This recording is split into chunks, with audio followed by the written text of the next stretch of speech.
அது புரியுமா? சின்ன கண்ணன் சின்ன கண்ணன் சின்ன கண்ணன் என்ன செய்த தெரியுமா? அவன் செய்த லீலை சொல்லி அடக்க முடியுமா? புரியுமா? சின்ன கண்ணன் என்ன செய்த தெரியுமா? அவன் செய்த லீலை சொல்லி அடக்க முடியுமா? புரியுமா? சின்ன கண்ணன் என்ன செய்த தெரியுமா?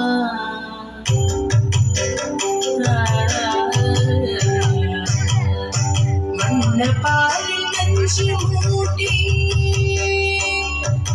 வண்ணப்பாலில் நஞ்சு மூட்டி வலிக்க வந்த